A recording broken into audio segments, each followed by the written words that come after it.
Tired of ads interrupting your favorite show? Good news. Ad-free listening on Amazon Music is included with your Prime membership. Download the Amazon Music app or visit amazon.com/ad-free sports. That's amazon.com/ad-free sports to catch up on the latest episodes without the ads. Enjoy thousands of Acast shows ad-free for Prime members. Some shows may have ads. The Two-Footed Podcast is brought to you by EPLindex.com and our presenting sponsor, Liberty Shield. Liberty Shield is a VPN provider.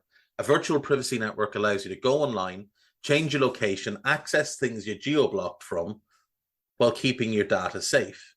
So, as an example, if you are a UK expat and want access to BBC iPlayer to watch Match of the Day, or ITV Hub, or all four, but you get that message that says this content is not available in your location, a Liberty Shield VPN gets you around that block, allows you to watch whatever you want on those services while also keeping your data safe. And it goes further than that. It allows you to open up Netflix's entire library by just changing your IP address.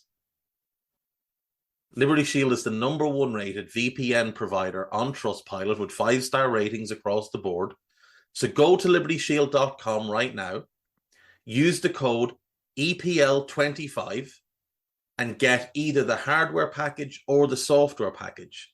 The hardware package is a router that you plug into your existing router, and any item you want to change the IP address on, be it your phone or your television, you connect that to the new Liberty Shield router.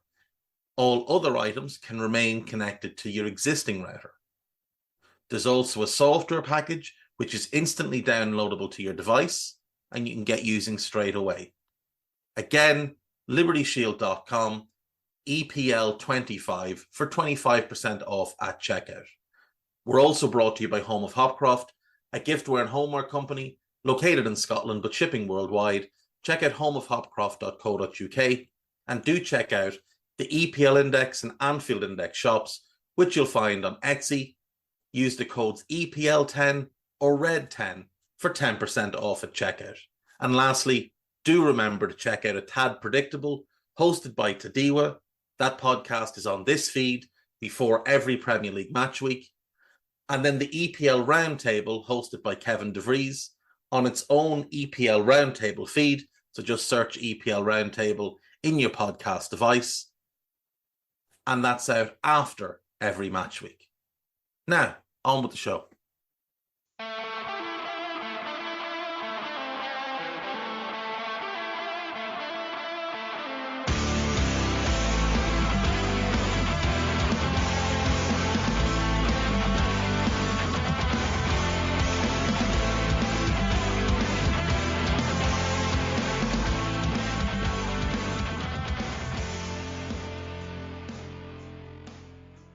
What's good, boys and girls? Two-Footed Podcast. Today is Monday.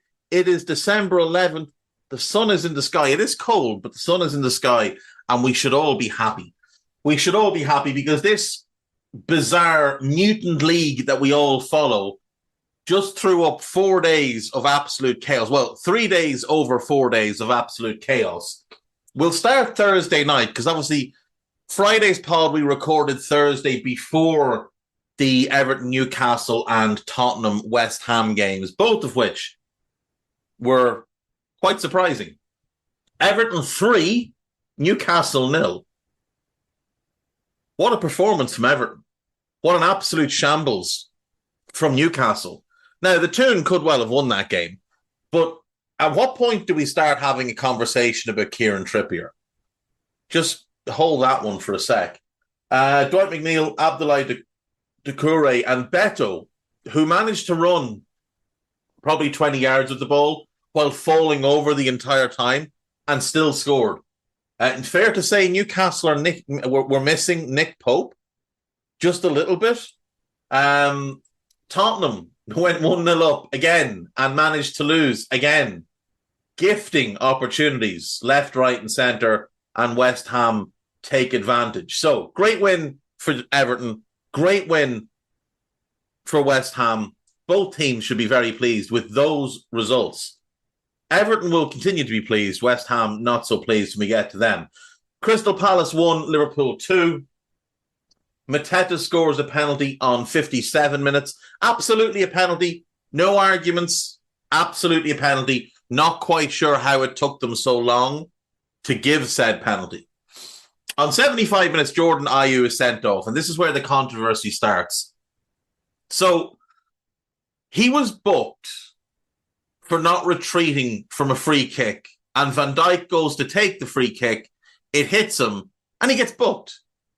That is, by the letter of the law, by the rules of the game, the correct decision.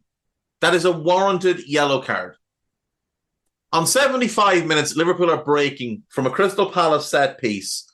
Harvey Elliott has the ball about 10 yards inside his own half, with acres of space to run into. Ayew comes across, makes no effort to get the ball, fouls the player. It's a cynical professional foul. It's absolutely a yellow card. He gets a yellow card for it, and because he's already had one, he's off. Now, he looked really surprised. My guess is he'd either forgotten he was booked earlier in the game or hadn't realised it was for him. Because otherwise he wouldn't have made that challenge. I understand why people think it's a soft red card, but it's 2 yellow cards. It's absolutely the correct decision, and one that should be enforced more often. Liverpool would equalise within 90 seconds. Mohamed Salah's shot was deflected in, giving Salah his 200th goal for Liverpool. Palace continued to frustrate, continued to defend, continued to do all the right things from a Roy Hodgson point of view.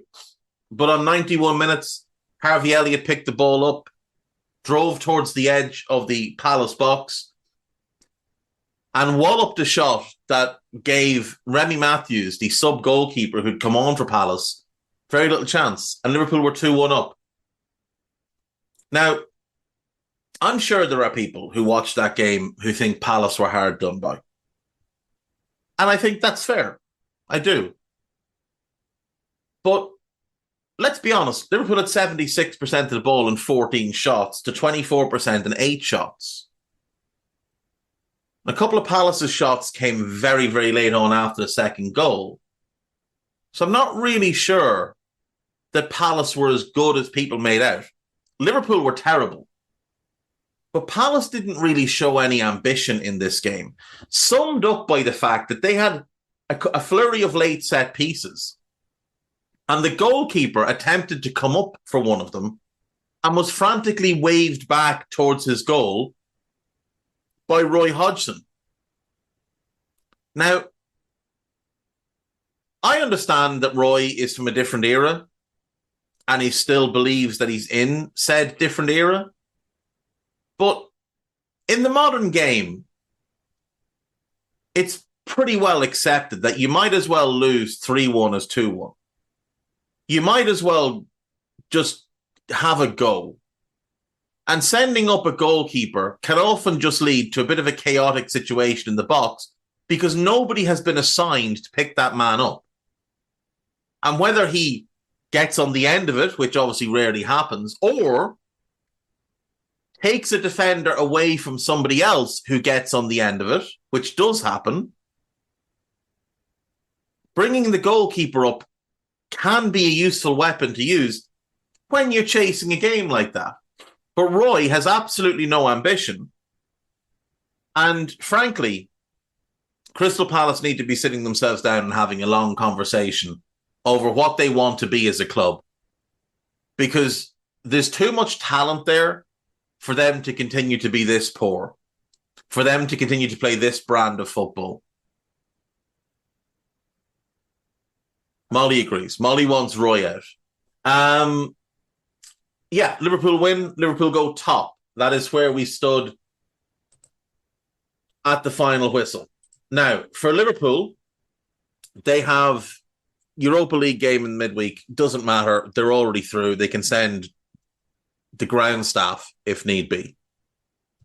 Then they play Manchester United at home. Manchester United are not very good this season, and Liverpool should beat them quite comfortably at home. United have one win over a team in the top half. That was 10th place Chelsea at the time, who are now 12th. So based on the current league table, United, they've beaten Fulham 1-0. And that's it.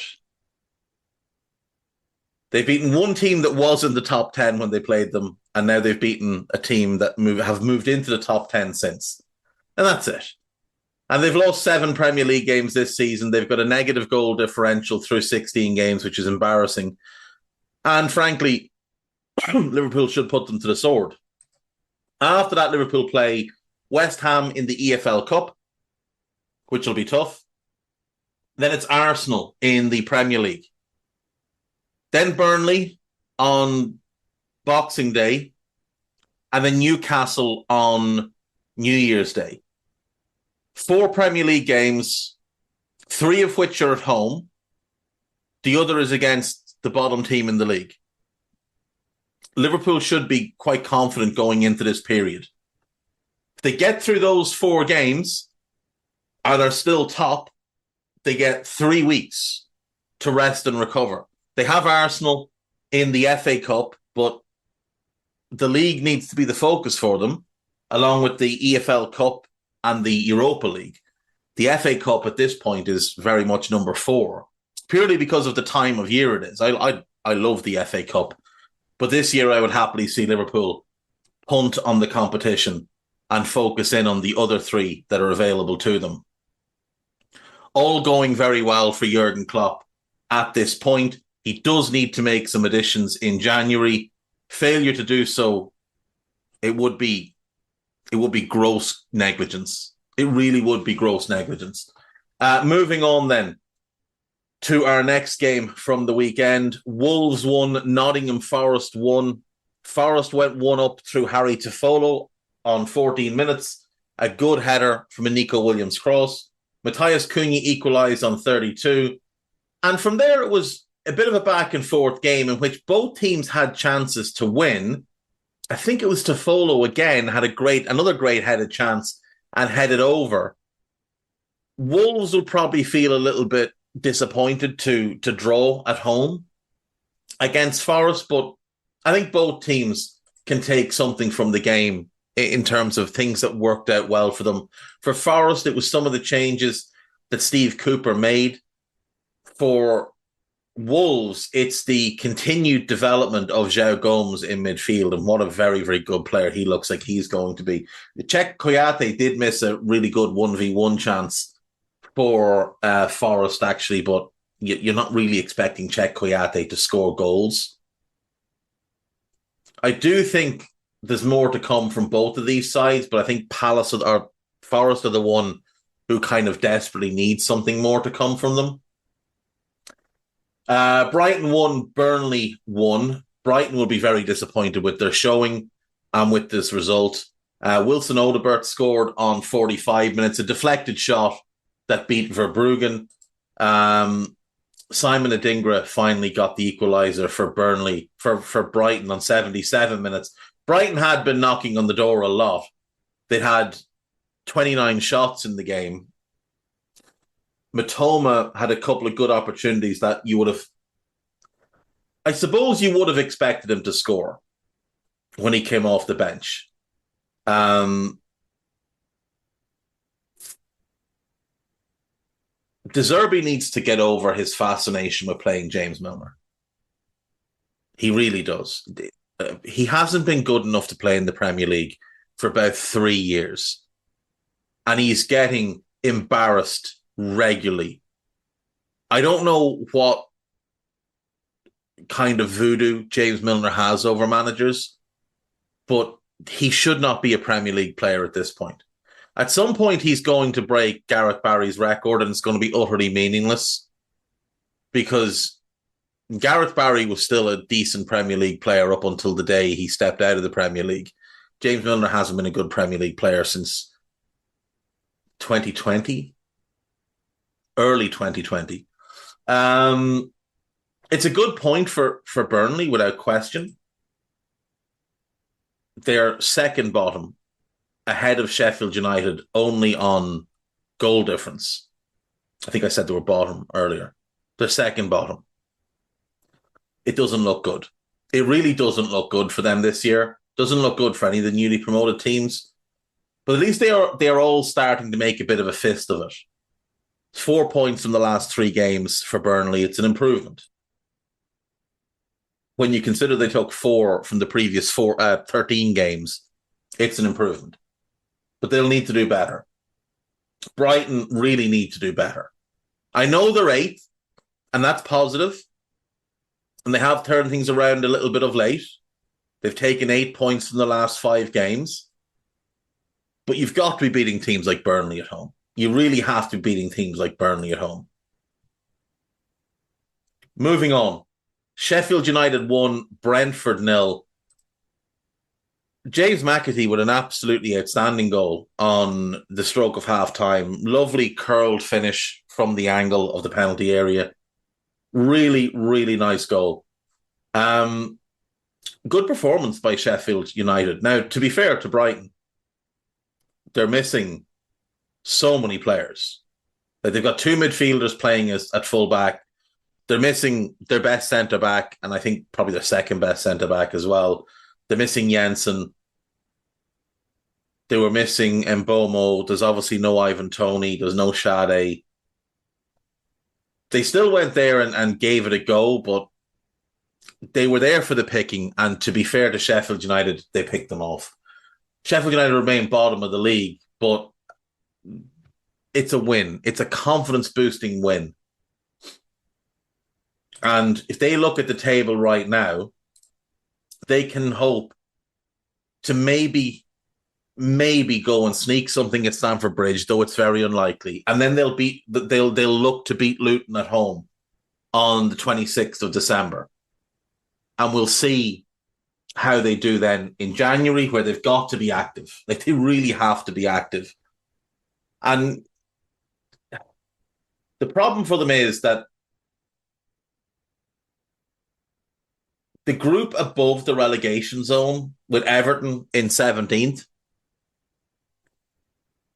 there's only really Palace and Forest currently that you'd look at and say, yeah, they could fall into it. But at the same time, you'd probably back them based on the talent they have to be able to withstand a late surge from one of Burnley, Luton, or Sheffield United, especially Palace.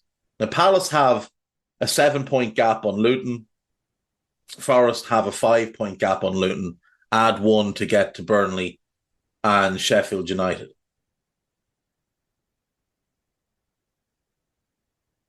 Both Palace and Forest have lost 4 of their last 5. Neither of them have won a game in the last 5. Brentford have also lost 4 or 5, but they at least have won one of them.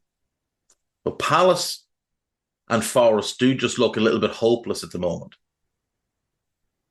And there's clearly issues behind the scenes at Palace with Hodgson and some of the comments he's made.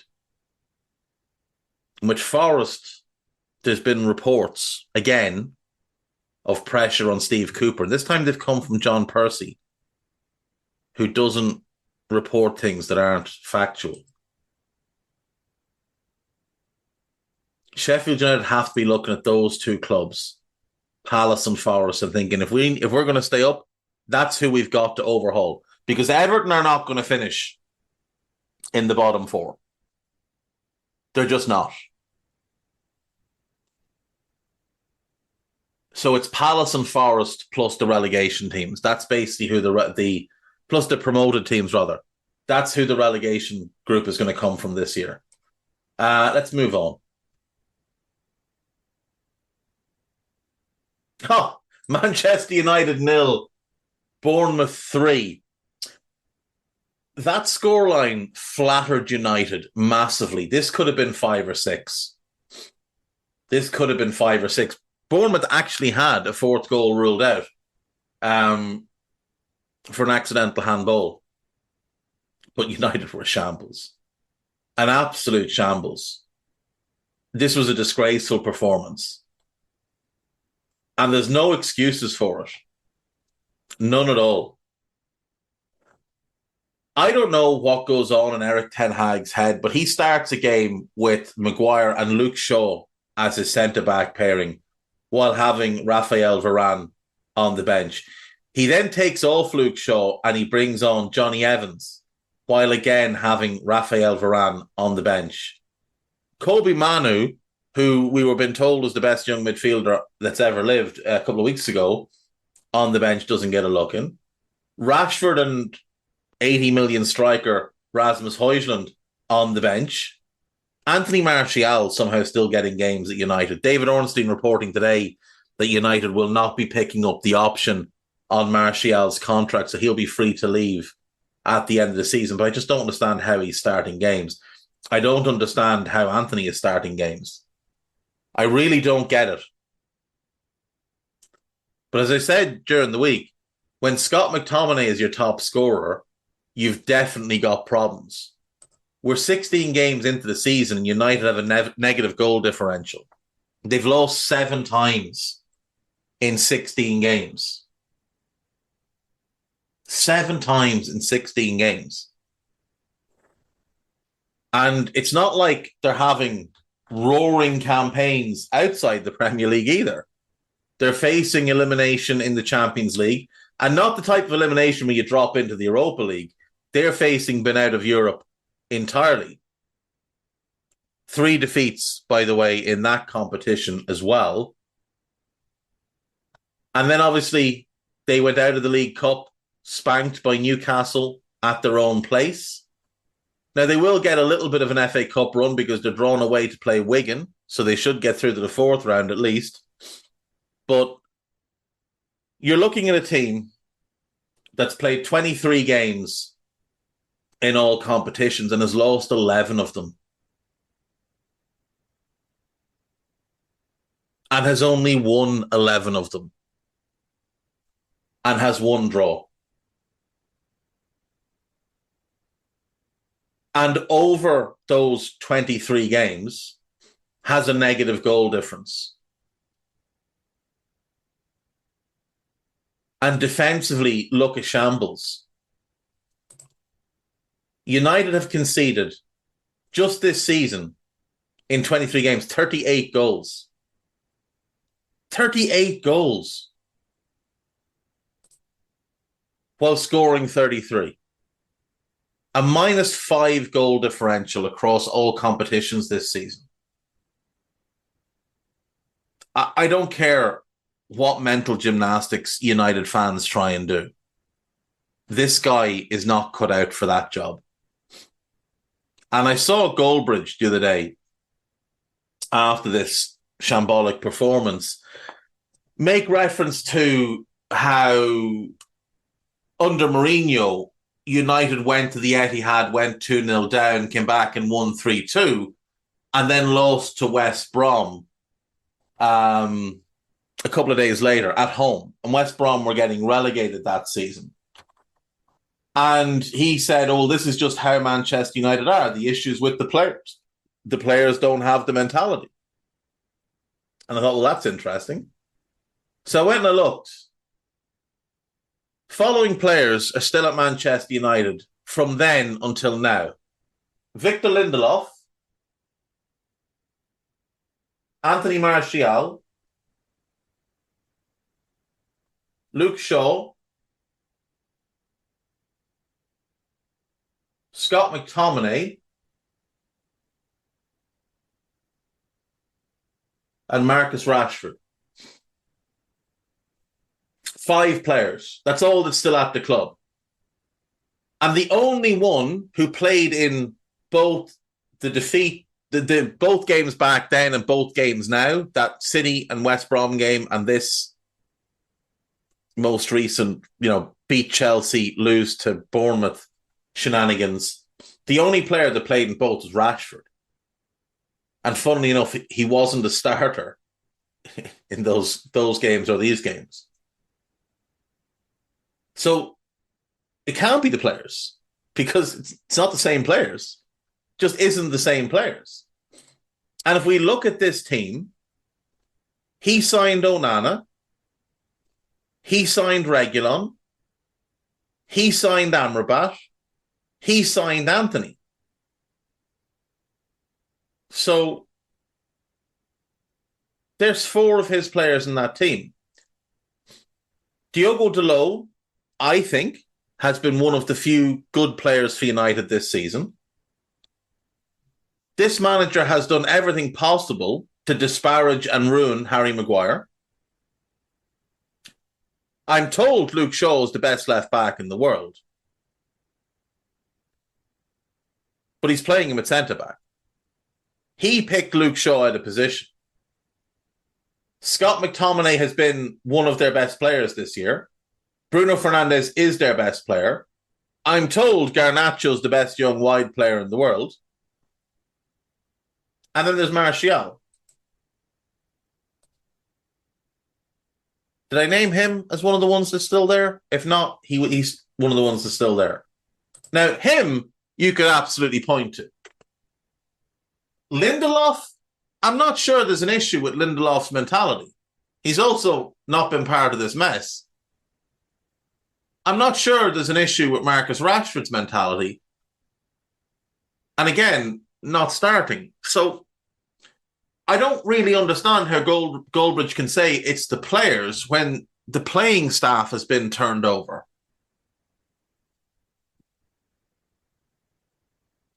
They sacked Mourinho because he wasn't up to it.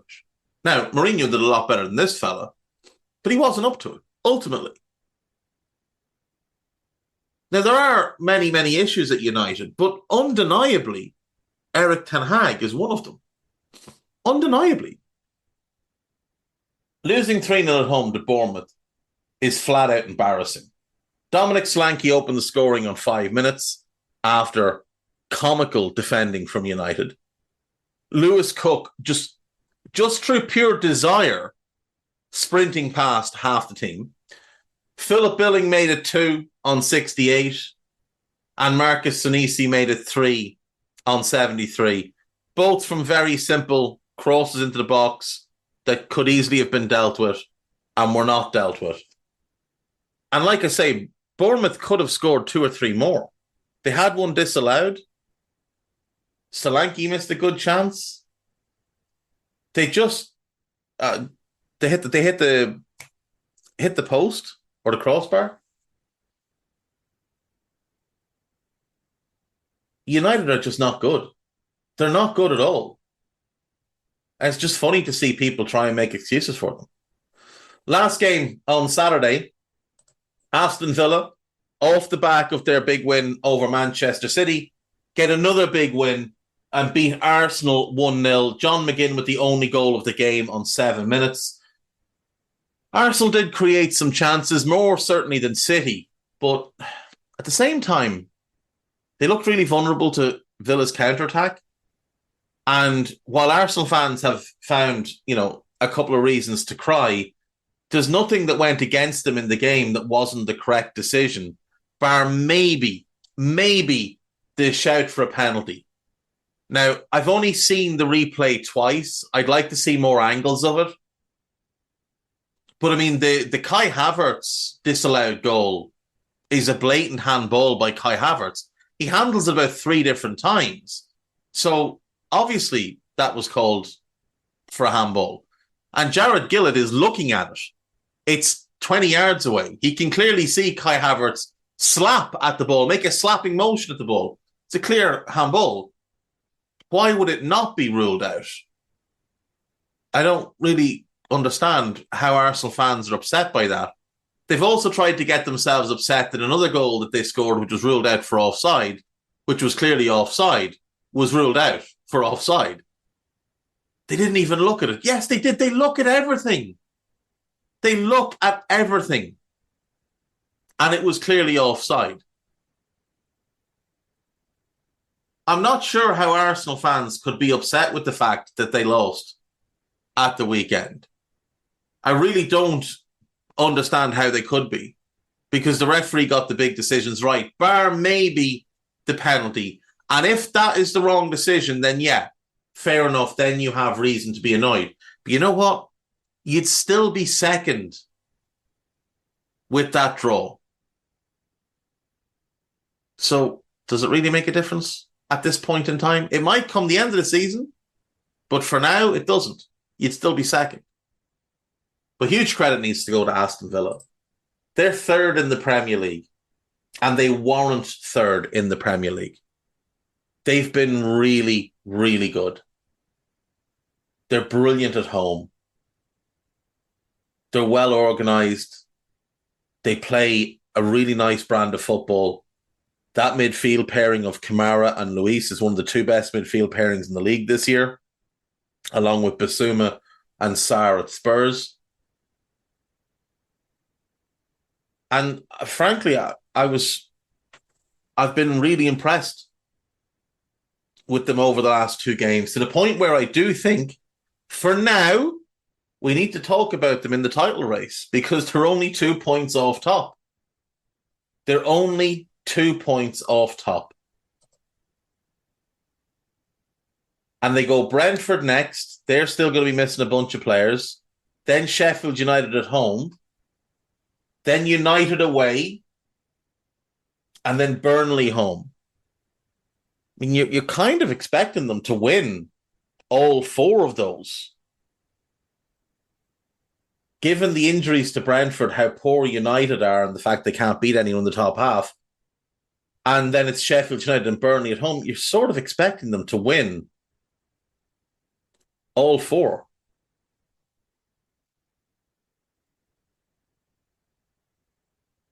And that could make things really interesting, especially if they go and strengthen in January.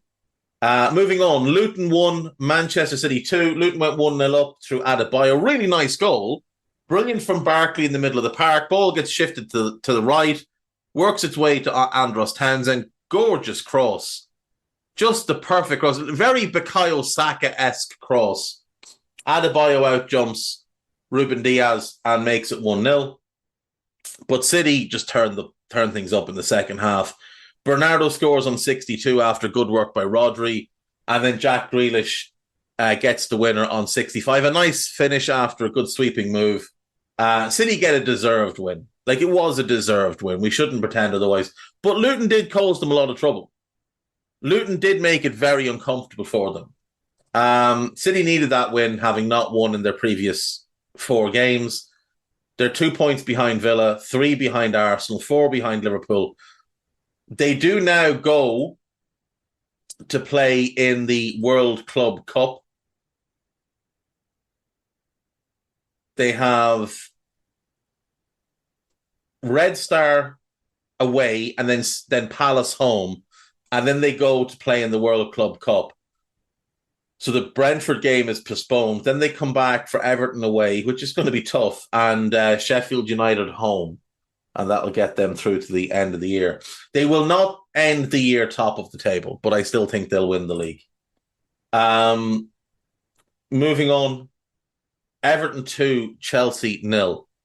Everton are playing outstanding football. And Everton have won 4 of their last 5. And if Everton hadn't cheated to stay in the division, well, they wouldn't be in the division, but if they hadn't cheated, Everton would currently sit 10th. 10th on 23 points. Everton have taken 4 points more than Chelsea this season. Just consider that. Everton have taken 4 points more than Chelsea this season and would be 10th in the league if not for the fact that they cheated a couple of years ago. Sean Dyche is doing an incredible job. And right now, I would have Sean Dyche third on my manager of the season rank. Emery 1, Marco Silva 2, Dyche 3. Although, now that I look at it, Everton would be ahead of Fulham without the points deduction. So maybe Dyche has to go 2 and Silva goes 3. But either way, great win for Everton. Doucouré on 54. Comedic goalkeeping from Robert Sanchez. And what a moment for Lewis Dobbin as he gets his first Premier League goal on 92 minutes. Homegrown lad, scoring at Goodison in front of a raucous crowd. What a couple of days for Everton. Smashed the Toon and now beat Chelsea at home as well. I thought they'd beat Chelsea. I said it on Friday's pod. I think I picked them to win, but I thought they'd lose to Newcastle. But there's not a chance they're going down. Unless they get a raft of injuries or another points deduction, they're not going down. They really are not going down. They're what I hoped they would be. They're showing the quality in that squad, and Dwight McNeil is playing tremendous football at the moment. Like, genuinely tremendous football at the moment. And long may it continue. Right, on to our last two games, and it appears we have created a monster in Fulham. For the second time in a couple of days, Fulham win 5-0 at home, this time hammering West Ham. Raul Jimenez put them 1-up on 22 minutes, a nice header from a João Palhinha cross. Willian made it 2 on 41. Tosin Adarabayo made it 3 on 41. Great to see him back playing. Harry Wilson should have made it 4 after a lovely little spin, gave him a shooting opportunity. But then he did make it 4 with an absolute worldie on 60. Just in that Harry Wilson spot that he really likes. Just outside the box, over in the right corner. Buries it in the net. Great goal.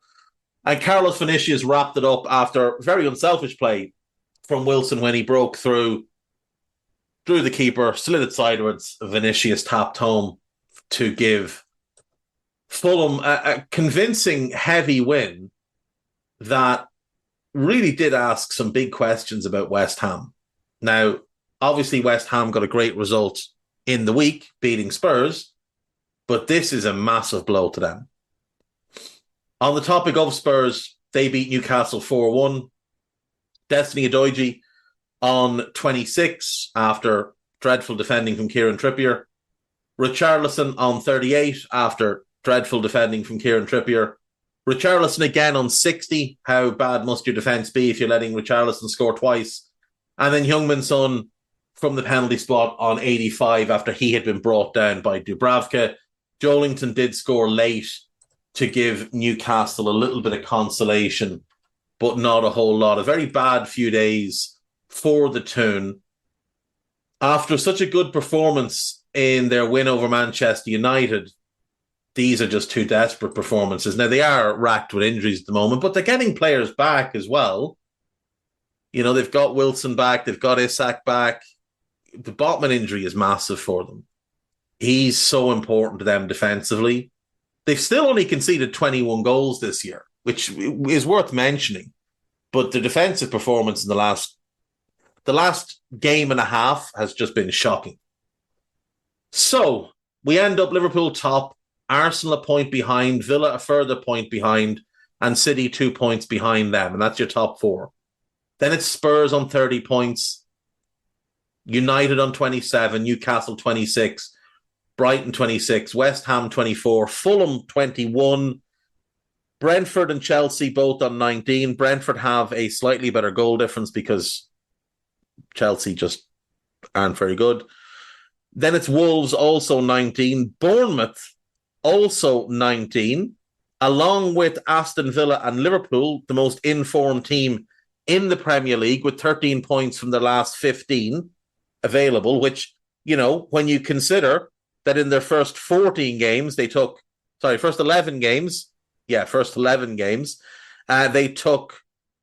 5 points. What a turnaround by Andoni Iraola. What an incredible turnaround they've had. It's great to see because they obviously made a big, brave decision in the summer to move on from Gary O'Neill and bring in a manager who hadn't worked in the Premier League before. They've taken a lot of criticism for it, but they're level on points with Wolves. So any of the they should have kept Gary O'Neill nonsense can probably be put in the bin now.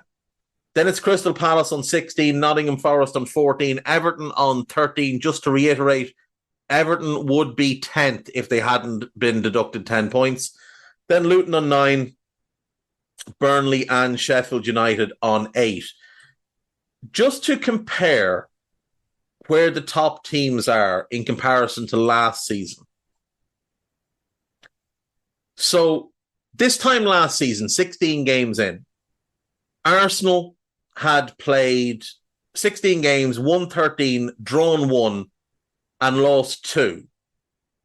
Scored 38, conceded 14, and had 40 points. This season, they're second, 11 wins, so 2 less. 3 draws, so 2 more. Same number of defeats.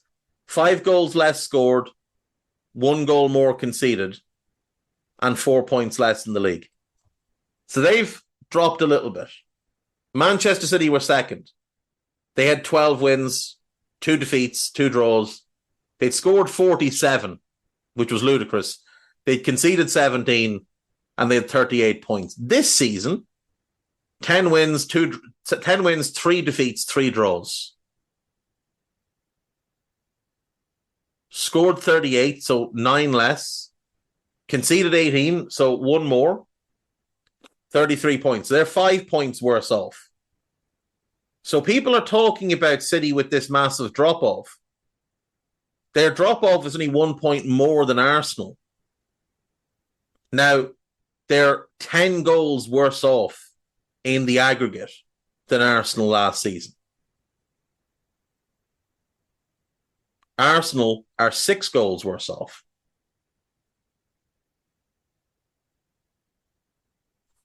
Newcastle were third, 9 wins, 6 draws, 1 defeat, scored 34, conceded 12, 33 points. This season, 8 wins, 2 draws, 6 defeats.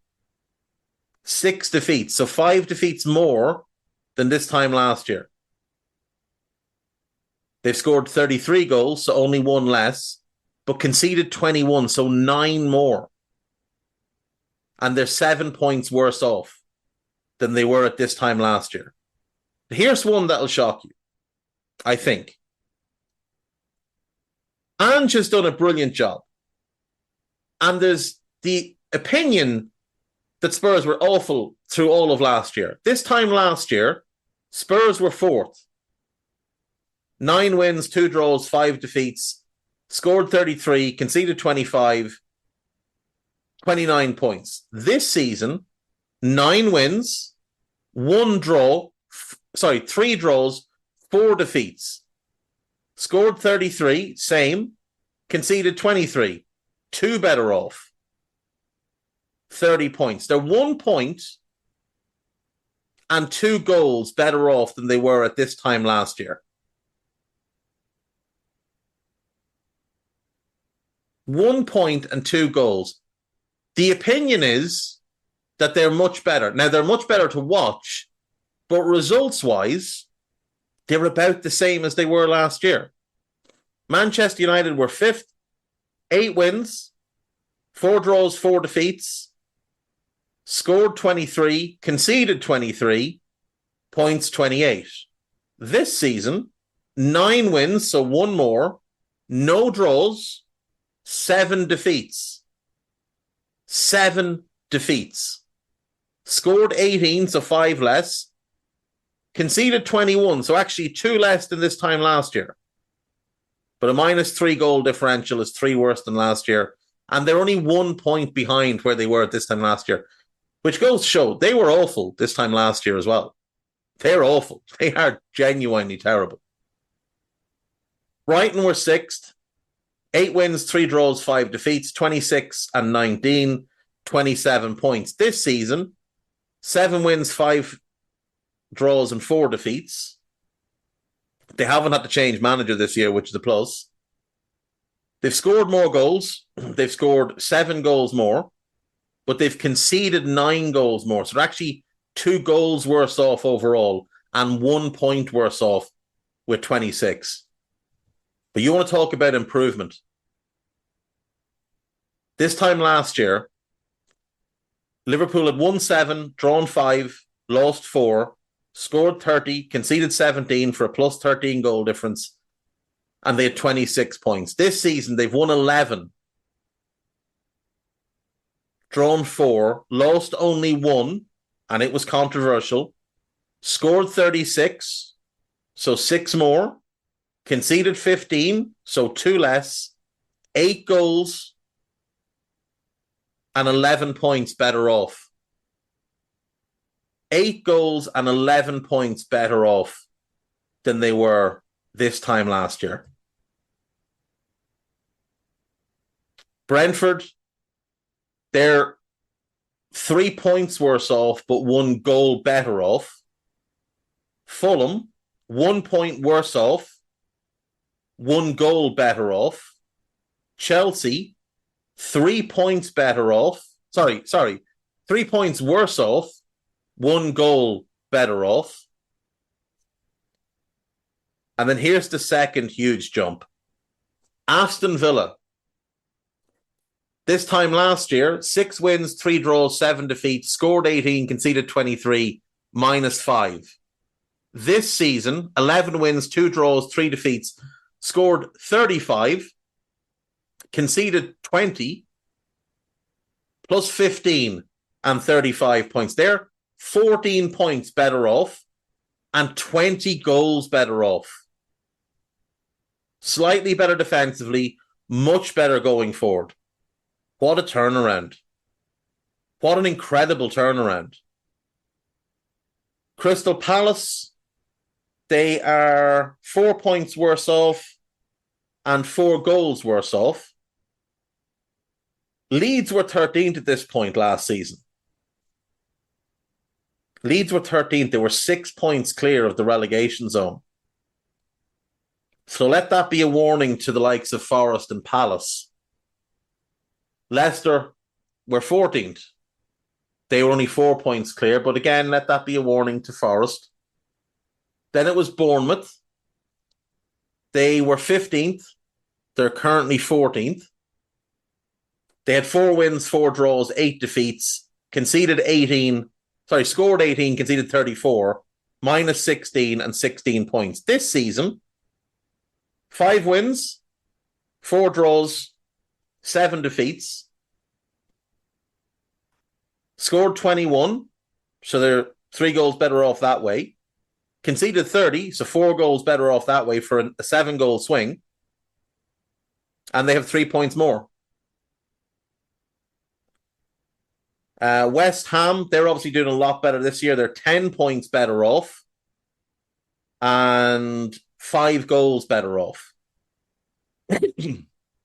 Everton, now, again, you're factoring in they've had 10 points deducted. So they're actually 1 point worse off, but they would be 9 points better off. 9 points better off. And they're 10 goals better off. Forest are 1 point better off than they were this time last year, but 9 goals better off. Southampton obviously got relegated. Wolves were bottom after 20 games last season. Sorry, after 16 games last season. Wolves were bottom. They had 2 wins. This season they've got 5. 4 draws, that's the same. So they're 9 points better off. And they're 13 goals better off. So they're another big improvement this year. So you're looking at Liverpool, Villa, West Ham, Everton, and Wolves as big improvements this year from last year. Nobody has had a catastrophic drop from where they were last year. As bad and all as United and Chelsea have been, they're about the same as they were this time last year. Arsenal are worse. Newcastle are worse. They're the biggest drop-off, is Newcastle. City are worse. Tottenham are about the same. United about the same. Brighton about the same. There has been no massive drop-off this season, bar Newcastle at 7 points. But there's been a bunch of teams that have improved greatly.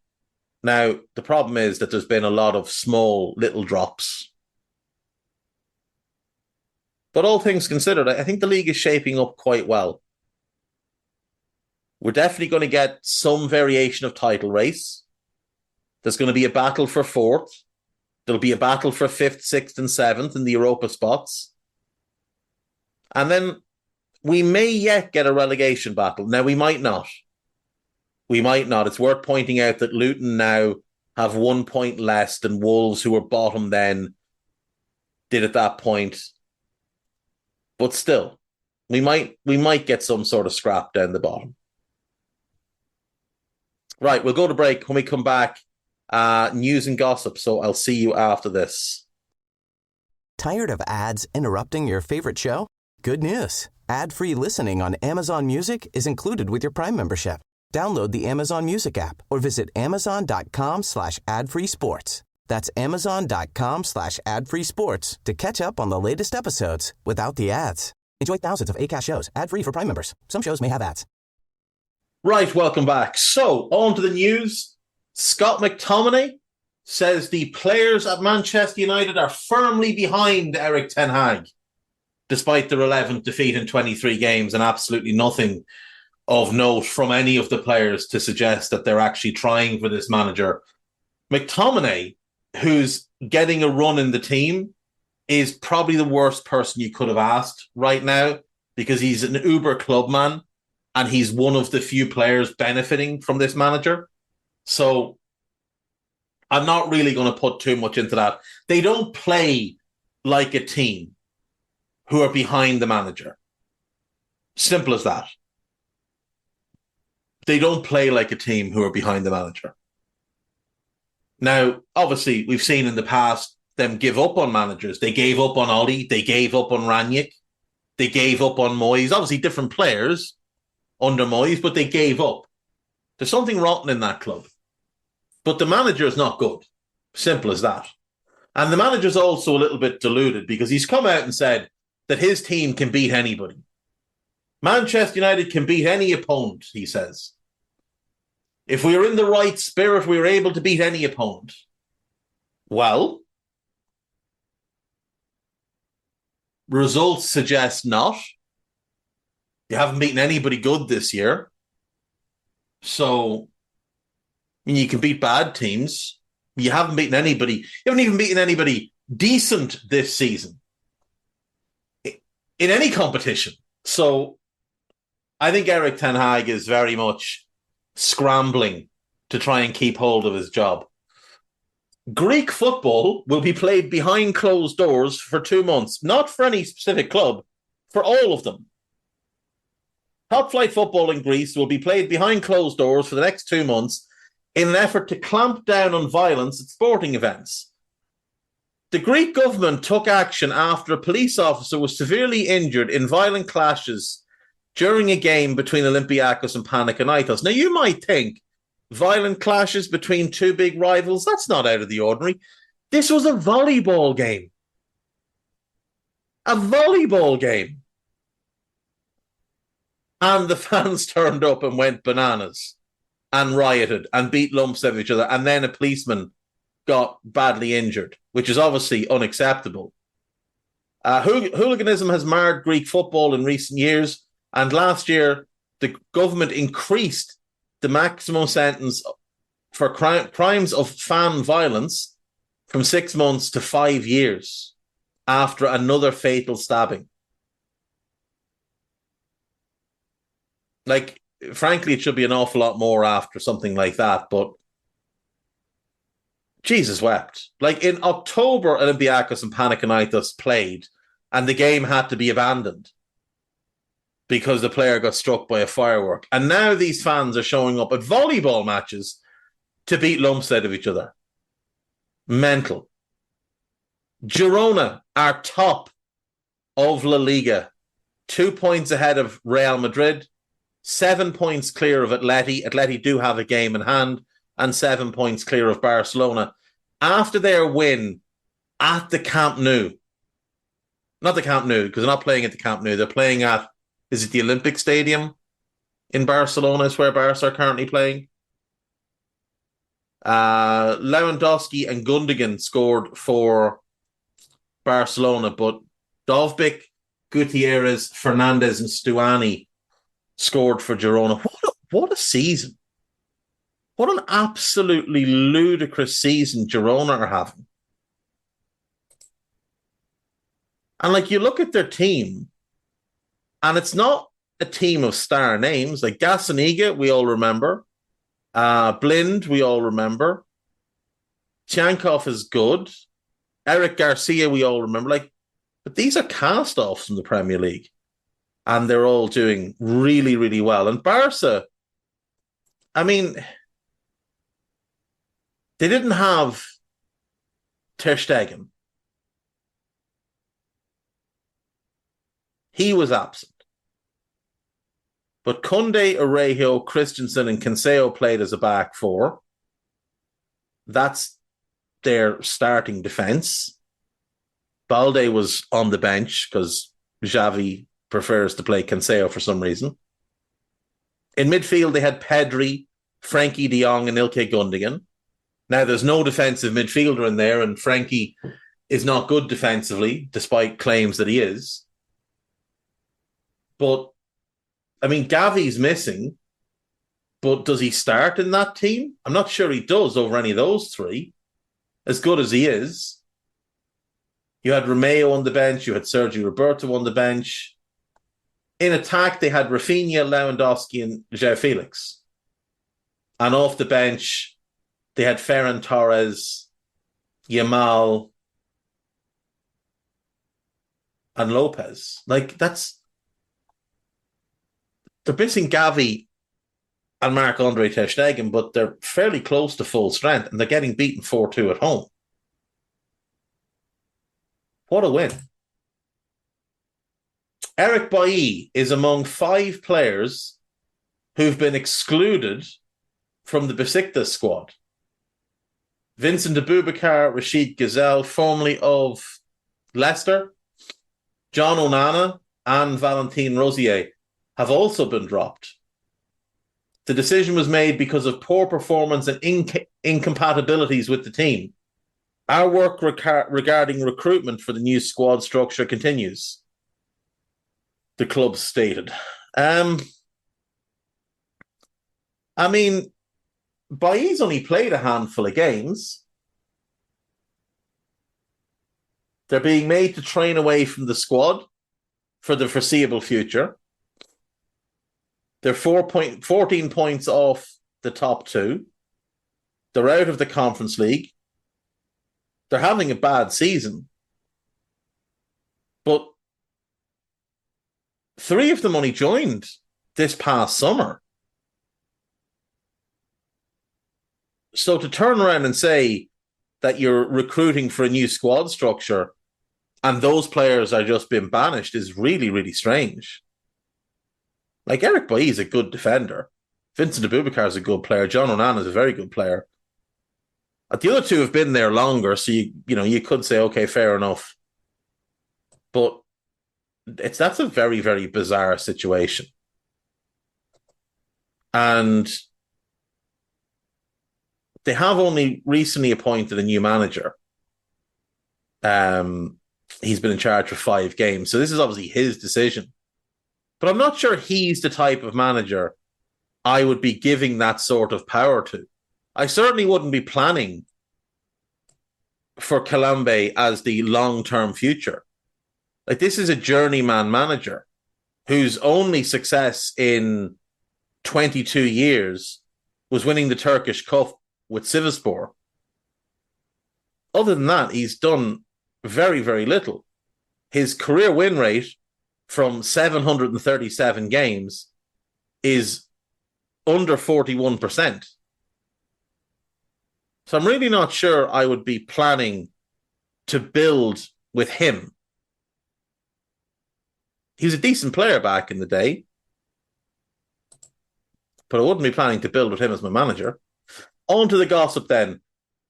Manchester United and Borussia Dortmund are working on a swap deal which could see Jadon Sancho return to the Bundesliga club with Daniel Malin heading in the opposite direction. That would be a win for Dortmund. Dortmund would also accept an offer of 25.7 million from United for Malin. Chelsea are prepared to pay whatever it takes to sign Victor Osimhen in January. That is, of course, an exclusive by Steve Kay. So, he's just made it up.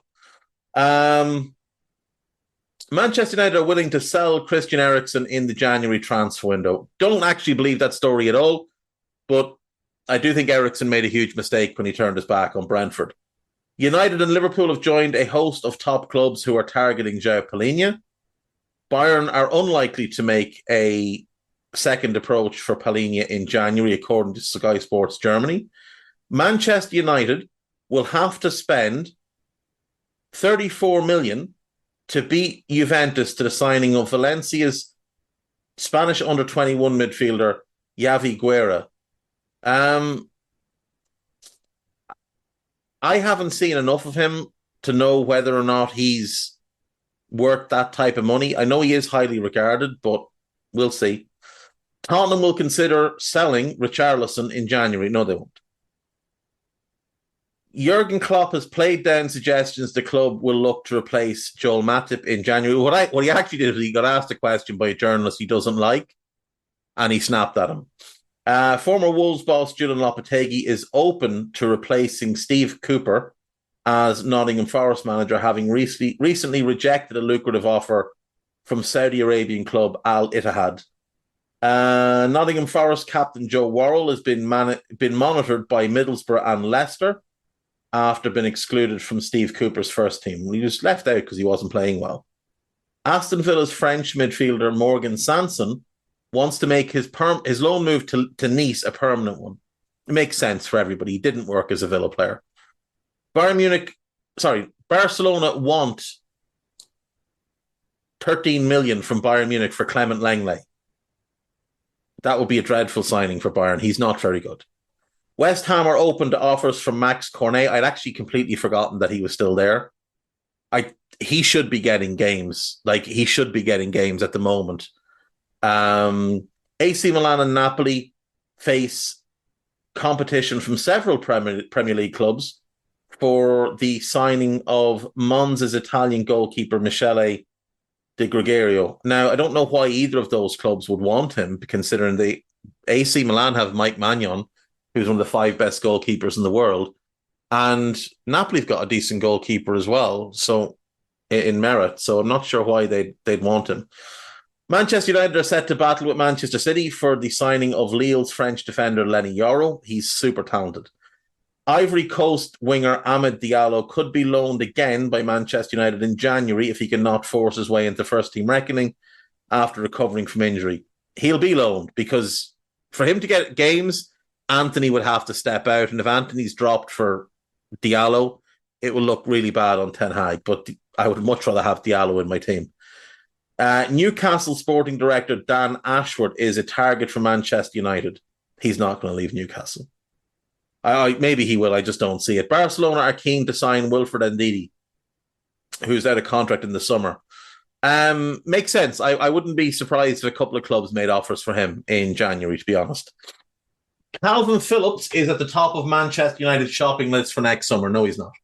Manchester United are keeping an eye on Luis Openda as they look to replace Jadon Sancho and Anthony Martial. Okay, way to get excited, but not really what you need. Not really what you need at all. He's very good, but United don't need him. They have 2 really pacey strikers in Højlund and Rashford. They don't need another one. They need a target man as an alternative off the bench, but they don't need Openda. Newcastle are considering a move for Sam Johnston of Crystal Palace. It could make sense.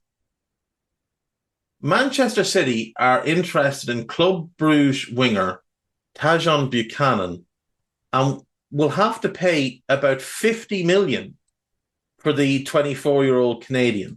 50 million? What? I wouldn't imagine so. I genuinely wouldn't imagine so. Talented player, not worth anything in the region of that kind of money. 20 million would be a little bit of a push That's some nonsense. Newcastle are planning a number of loan signings from the Saudi Pro League. Wolves are preparing a cut price $7 million offer for Josh Brownhill. I assume he's out of contract next summer. Barcelona president Joan Laporte plans to hold talks over the future of Portuguese duo João Felix and João Cancelo, both of whom are obviously at Barca on loan. Manchester United are leading the race to sign Nice's 23-year-old Jean-Claire Todibo. Is this Peter O'Rourke? It is Peter O'Rourke. So, spoofing. Everton have turned down an offer from Tottenham to alter the terms of the 10 million agreed as part of the transfer of Dele Alli. I mean, at this point, I just want Dele to go somewhere else and play anywhere and just play. That's all I want for Dele. Bayern Munich have made Ronald Araujo the top transfer target and could pay a massive fee for the Uruguay defender. Him and Kim would be disgustingly good together. Manchester United are interested in Serhou Guirassy. Reading's 18-year-old forward, Kalen Vickers, is set for a dream move to Real Madrid. Really? I mean, I know the kid's talented. He was linked with Arsenal recently, so I looked him up and asked around, and by all accounts, very, very talented. That, I'm not sure, is a good move for him. Former Sweden striker Zlatan Ibrahimovic says he is talking to Real Madrid, to AC Milan rather, about returning to the club in some capacity. Apparently he's coming back as an advisor. Juventus are monitoring the situation around Felipe Anderson, former West Ham midfielder, now at Lazio, who's out of contract in the summer. I'd rather he just stay at Lazio, to be honest. I think that's just the club that suits him. Lautaro Martinez is not sure if a contract renewal with Inter Milan will be completed before Christmas, but he says that the deal is close. He just seems to love being there. Barcelona boss Xavi says the club are not looking to bring in a goalkeeper to cover for the back injury suffered by Marc-Andre ter Stegen. That feels like it might be a bit of a mistake that could haunt them, though they should still get top four this year. Rafael Varane could leave Manchester United in January, as he is not on good terms with Erik ten Hag.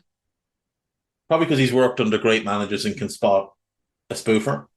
Tottenham now lead Newcastle in the race to sign Samuel Illing Jr. from Juventus. Very, very talented player. I wouldn't mind seeing him back in the Premier League, or back in England, to be honest. He's one of the kids that was in the Chelsea academy and decided that it wasn't the place for him. But very, very talented. Quick, great dribbler, plays either side. Yeah, I think he could be a good get for somebody. Tottenham, Newcastle and Manchester United are interested in Valencia and Georgia goalkeeper Georgi Mamardashvili. Spurs definitely aren't. They signed a really, really good goalkeeper in the summer. They're fine. The Toon I could definitely see. I just don't see United signing another goalkeeper. Fulham are stepping up their interest in Le Havre's 21-year-old Senegalese centre-half, Aruna Sangante. Now, I haven't seen much of him, but that could be quite the step up. Quite the step up. Fulham have shown interest in Andre of Fluminense, who I expect that's where he ends up.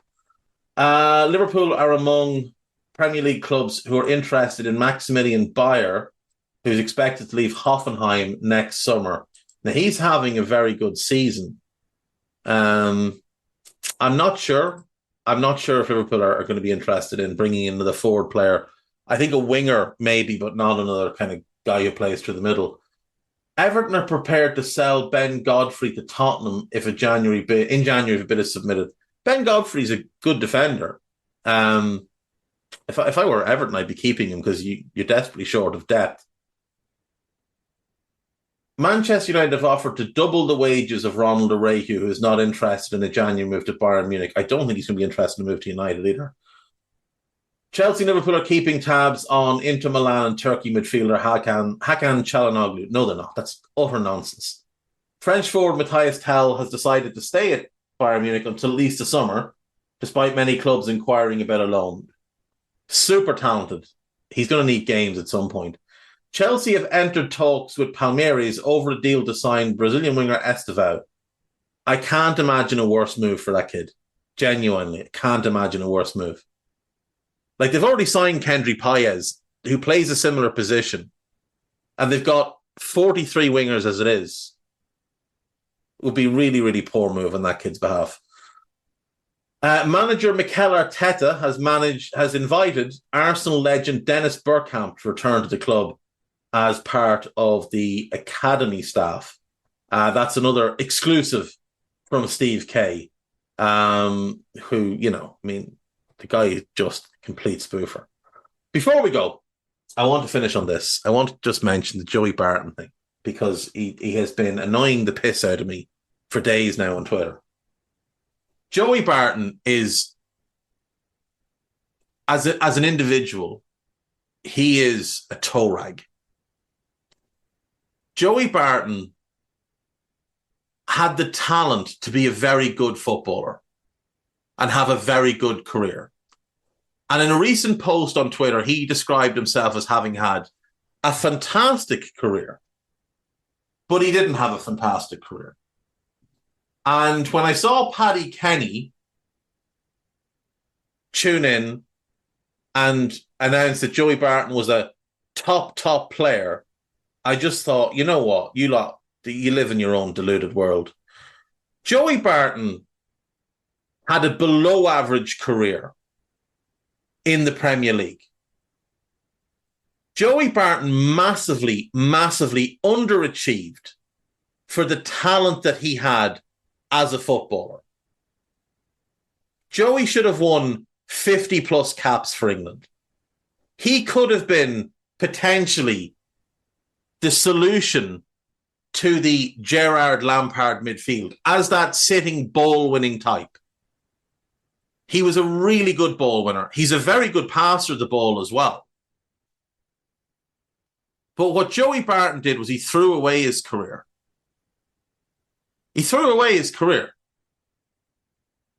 City binned him off at 25.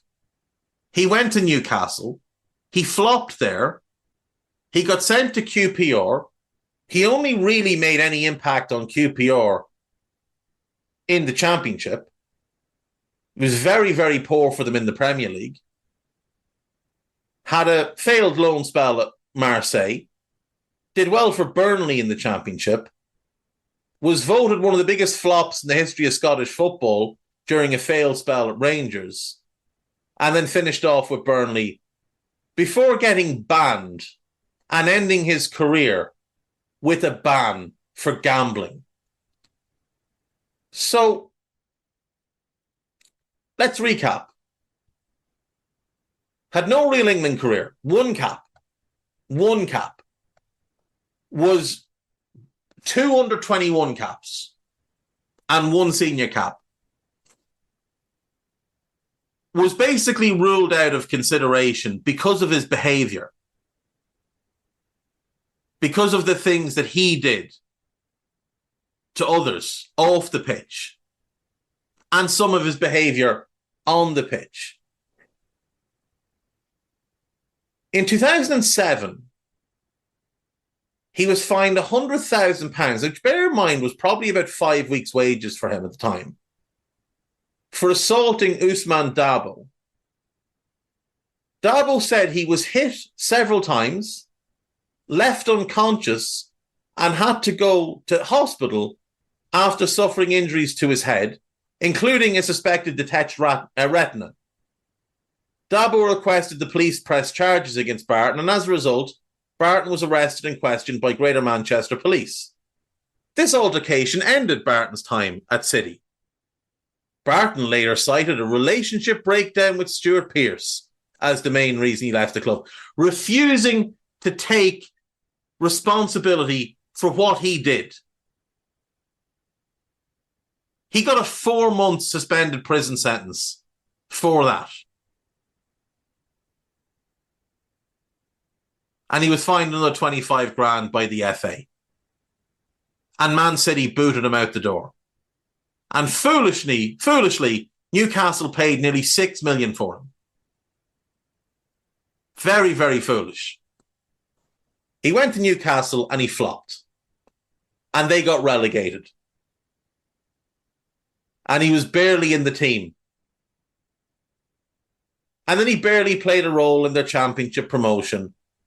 And then he played a couple of years with them in the Premier League. 1 year with them in the Premier League, was poor.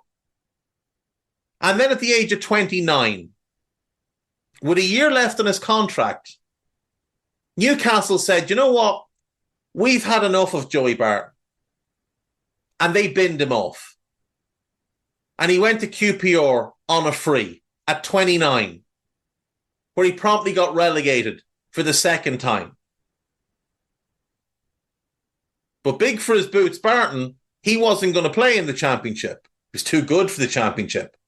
So off he went on loan to Marseille. And the only notable thing about his time at Marseille is that time he did the stupid accent in a press conference. It's the only notable thing. He went back to QPR. He played a big role in them getting promoted, so congrats to him for that. Then he played in the Premier League and he wasn't good enough. Then he went to Burnley and he played in the Championship and he wasn't good enough. To be fair, he was good that year. But Burnley didn't want to keep him. Burnley decided he wasn't for them. So off he went to Rangers, where he flopped, and then he re-signed with Burnley, and then he was promptly banned from playing. The two most notable things that people remember about Joey Barton's career more than anything else, more than his 435 club games, more than his 37 club goals, more than his one cap for England, the two things people remember are his disgusting antics on the final day of the 2011-12 season.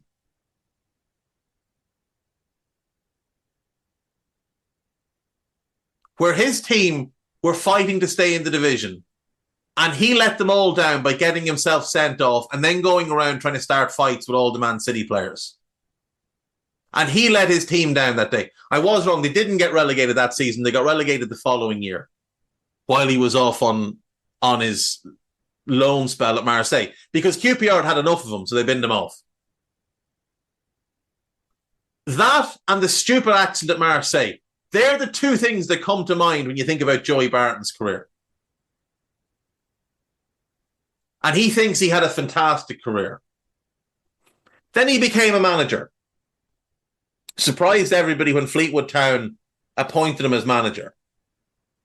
And you would think that his behaviour would probably improve now that he's a manager. On the 13th of April 2019, following a 4-2 away defeat to Barnsley, South Yorkshire Police launched an investigation after Barton allegedly assaulted opposition manager Daniel Stendel. Barton was charged with causing actual bodily harm and bailed until the 9th of October. He pled not guilty. He appeared in court. He pled not guilty, and the club fired him. Now, he was cleared of the assault, but that doesn't mean he didn't do it. But you're the manager. How are you getting yourself caught up in that? Then he gets the Bristol job, and to his credit, he does a decent job with Bristol. But he still lasts, 2.5 years? From 271 matches managed, he's won 104 and lost 101, a 38.4% win rate. Hardly the stuff of legends. And he's very unlikely to get another match, or another gig, rather. So what we have is a very disappointing career based on the talent and potential of what he could have been, and a mediocre managerial career. Is that fair to say? Mediocre? I mean, a couple of third flight teams. Now, of late, Joey Barton is back making noise.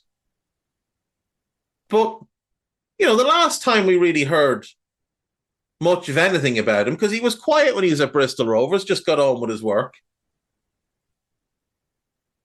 But it's not long since he was up again for assault. This time of a woman who he allegedly kicked his wife in the head and grabbed her by the throat. Beat up his wife, apparently. So he's not likely to get another job because his behavior is going to rule him out. So what he's done is he set himself up a little podcast. And that's the fair play, fair play. But he needs to promote this podcast. So to do that, he's trying to get himself attention in the dumbest way possible, which is by making himself out to be an absolute plank on Twitter. And what he's coming across as is like a cross between Tommy Robinson and what you'd get if you ordered Conor McGregor off Wish.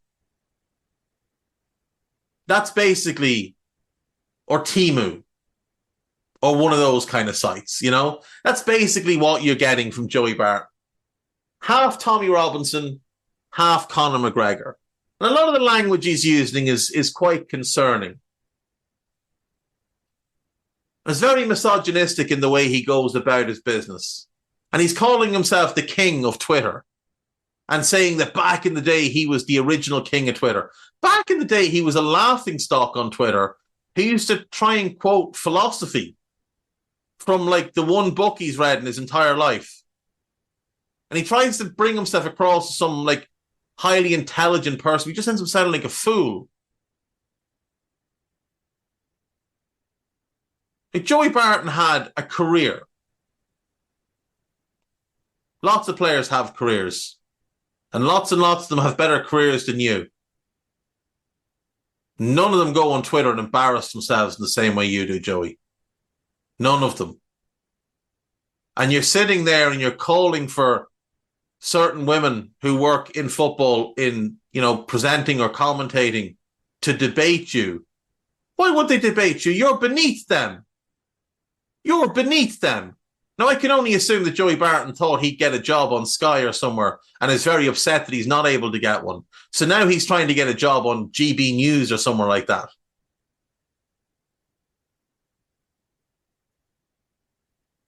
But there's no place in football for people like Joey Barton. None. This is also a man who, remember, once stubbed a cigar out in somebody's eye, a young teammate. That's the kind of guy he is. And it was always said that Joey Barton, underneath it all, was actually a nice guy. He was just troubled. And people would talk of the good things he did around the city of Liverpool, including helping out with the Hillsborough Justice campaign and never looking for any kind of praise or noise around it. But now all he wants is noise. Now all he wants is attention. And I know I'm giving him the attention by talking about him, but it just annoys me so much. And then he comes out with such nonsense like how, these men who've had great careers can't get jobs as pundits. The reason they can't get jobs as pundits, Joey, is because they're crap. We've got enough crap ex-footballer pundits without having more of them.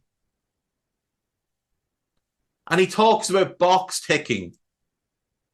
And he's not just talking about with women there. He's talking about with minorities as well.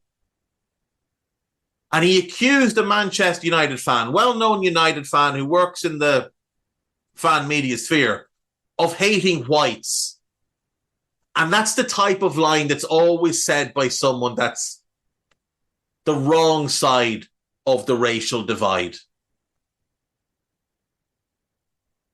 Let's not forget that he recently did a podcast where he excused his brother murdering somebody in a racially charged assault as losing 17 years of their life for a scrap.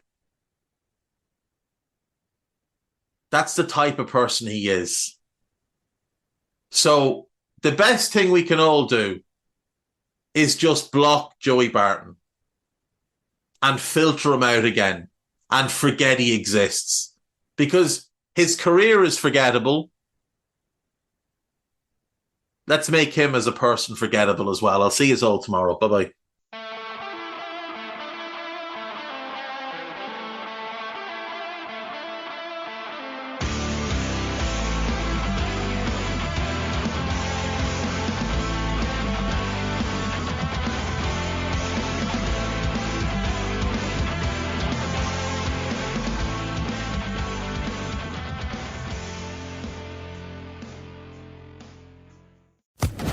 Social Podcast Network. Tired of ads interrupting your favorite show? Good news. Ad-free listening on Amazon Music is included with your Prime membership.